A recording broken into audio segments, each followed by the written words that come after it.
Guys, today we're going to be doing lesson 1-4. I'm going to go ahead and do all the odd numbers. You guys will be responsible for all the even ones. Let's begin. Relate the volume of the cube to the length of each edge. Well, they're talking about the edge length, and if we look at an edge length, we're talking about the height here. And there's 2 units there. We're also talking about the width. There's going to be 2 more units, or 2 more centimeters, right?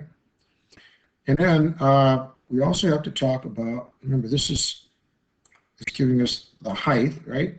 This is giving us the width, and then we need the length, right? So that's going to be 2 units as well.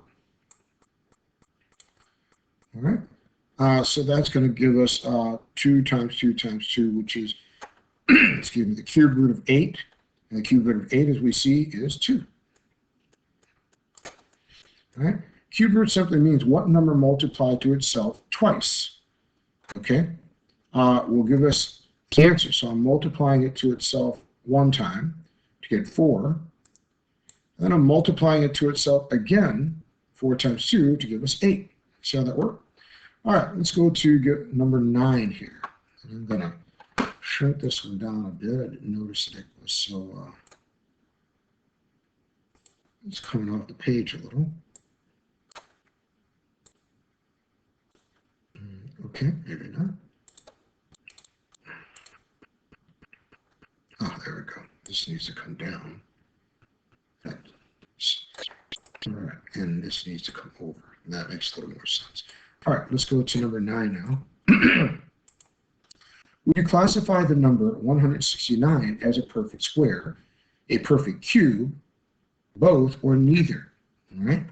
Well, remember, perfect square is just a number multiplied to itself 1 time, and a perfect cube would be a number multiplied to itself twice. So what we need to know is, am I dealing with a number that I'm multiplying to itself 1 time or 2 times? How to do this, let's go and break out our calculator for a second to save us a little time and energy. We've got to think what numbers will make up 169. First of all, I can do a little cheat here, and if I was to take the calculator and use the perfect square here, I could take 169 and find the perfect square. And hold on, I might have done that just a little backward, because I know that 169 squared, there we go, 13. So that tells me that it's a square, okay? 13 times 13 equals 169. And since there's just 2 numbers here, that tells me that the square root of 169, okay, is equal to 13. Is there a number that goes into it 3 times? I kind of doubt it. Let's just look for some. If we had 4 times 4, that would be 16. And 16 times 4 would give us what? Well, that's only going to be about 60 something. That won't do it. If I did 5 times 5, that would be 25. And if I multiply to 5 again, that would be 125. That won't do it. That's pretty close to 169. So let's try 6 times 6, which would be 36. And 36 times 6.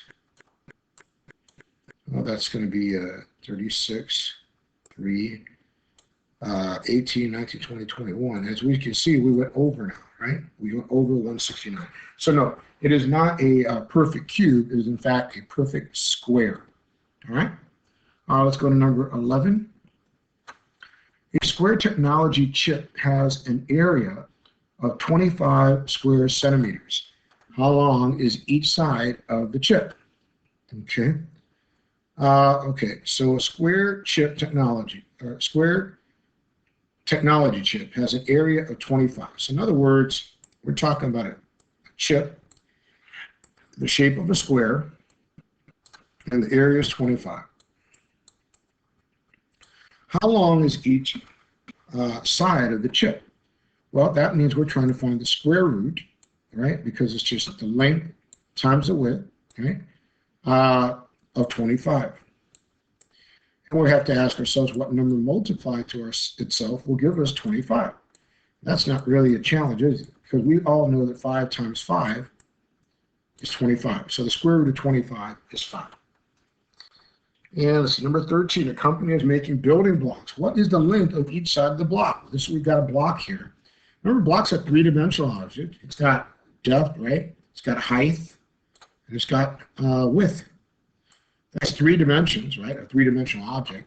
So let's see. Does it give us any clues as to how big this block is? Company is making building blocks. What is the length of each side of this block? Let me go and see if they gave a number anywhere, because I don't see one listed. I'm actually glad I see this, because what I was revealing here was an answer, and what we should have had over here was the volume of this block in order to solve this. But I'm going to go ahead and solve it step by step anyways, and that way we can go ahead and see how we got 1 foot. Remember, the volume of this box, or this block, is 1 foot cubed. So we have to think of what number, when we cube it, will come up to 1. This is really easy when you think about it, because we can multiply one to each other an infinite amount of times, and it always comes up to 1. So I can say that the cube root of 1 equals 1. And since this was foot cubed, I know that this will be feet. Now remember, feet cube means how much will fit inside of this area. Foot square will be how much area occupies one side of it. But 1 foot is just basically telling me how long one side of the block is. Okay? And now we're at number, let's see, that was number 13. We're at number 15 now. Diego says that if you cube the number 4 and then take the cube root of the result, you end up with 8. Is Diego correct? I want you to explain. And it's kind of weird when you think about it, because you're saying if we take the number 4 and multiply it to itself 3 times, and then divide it by, or find a number that will go ahead and multiply to itself that will equal that amount, will I get 8? And that just doesn't really make a lot of sense. Let's look at this. If I take 4 times 4 times 4, that's cubing 4, right? That's like if I had a block and it was 4 by 4 by 4, right? Then the answer would be, let's see, that would be 64, because 4 times 4 is 16, and 16 times 4 is 64.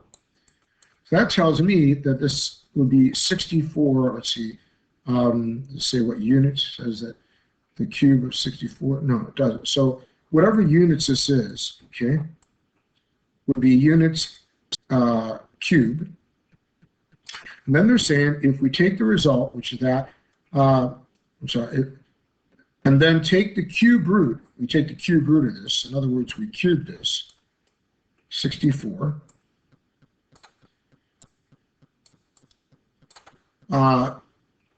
We would end up with 8, but that doesn't make any sense at all, right? Because over here we have to multiply 4 to itself 3 times to get 64. So that tells me I'm going to have to take 4, right? 4 is the only number that will go into this if I multiply it to itself 3 times. So this is going to be 4. So the answer is no. And number 16 is yours to do, so I'm done with my homework for today. And we will compare the rest of the answers and go over the problems when we get back in class. All right, see you then.